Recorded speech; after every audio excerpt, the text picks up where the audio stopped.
شہادت امام حسین رضی اللہ تعالیٰ عنہ، یعنی امام حسین رضی اللہ تعالیٰ عنہ شہید ہونے والے ہیں۔ یہ حضور صلی اللہ علیہ وآلہ وسلم کے زمانے میں ہی مشہور ہو چکا تھا۔ حضور سرور عالم صلی اللہ علیہ وآلہ وسلم ام المومنین حضرت ام سلمہ رضی اللہ تعالیٰ عنہ کے کاشانہ میں تشریف فرما تھے۔ ایک فرشتہ کہ پہلے کبھی حاضر نہ ہوا تھا، اللہ تبارک و تعالیٰ سے حاضری کی اجازت لے کر آستان بوس ہوا۔ حضور پر نور صلی اللہ علیہ وآلہ وسلم نے ام المومنین سے ارشاد فرمایا، دروازے کی نگہبانی کرو، کوئی آنے نہ پائے۔ اتنے میں سیدنا امام حسین رضی اللہ تعالیٰ عنہ دروازہ کھول کر حاضر خدمت ہوئے اور کود کر حضور پر نور صلی اللہ علیہ وآلہ وسلم کی گود میں جا بیٹھے۔ حضور صلی اللہ علیہ وآلہ وسلم پیار فرمانے لگے۔ فرشتے نے عرض کی، حضور انہیں چاہتے ہیں؟ فرمایا ہاں۔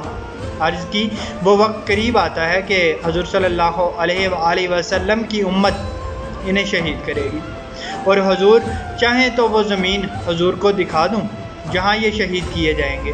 پھر سرخ مٹی، اور ایک روایت میں آتا ہے کہ ریت، ایک روایت میں ہے کہ کنکریاں حاضر کی۔ حضور صلی اللہ علیہ وآلہ وسلم نے سونگھ کر فرمایا، بے چینی اور بلا کی بو آتی ہے۔ پھر ام المومنین کو وہ مٹی عطا ہوئی اور ارشاد ہوا، جب یہ خون ہو جائے تو جاننا کہ حسین شہید ہوا۔ انہوں نے وہ مٹی ایک شیشی میں رکھ دی۔ ام المومنین فرماتی ہیں، میں کہا کرتی، جس دن یہ مٹی خون ہو جائے گی کیسی سختی کا دن ہوگا۔ امیر المومنین مولا علی کرم اللہ وجہ الصفین کی جنگ کو جاتے ہوئے زمین کربلا پر گزرے۔ نام پوچھا، لوگوں نے کہا کربلا، یہاں تک روئے کہ زمین آنسوؤں سے تر ہو گئی۔ پھر فرمایا، میں خدمت اقدس حضور سید عالم صلی اللہ علیہ وآلہ وسلم میں حاضر ہوا۔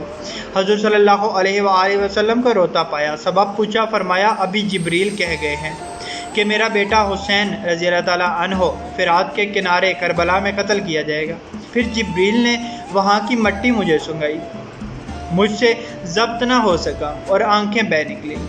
ایک روایت میں ہے، مولا علی رضی اللہ تعالیٰ عنہ اس مقام سے گزرے جہاں اب امام مظلوم کی قبر مبارک ہے۔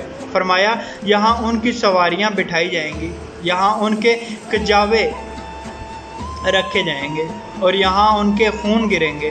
آل محمد صلی اللہ علیہ وآلہ وسلم اور رضی اللہ تعالیٰ عنہ کے کچھ جوان اس میدان میں قتل ہوں گے جن پر زمین و آسمان روئیں گے۔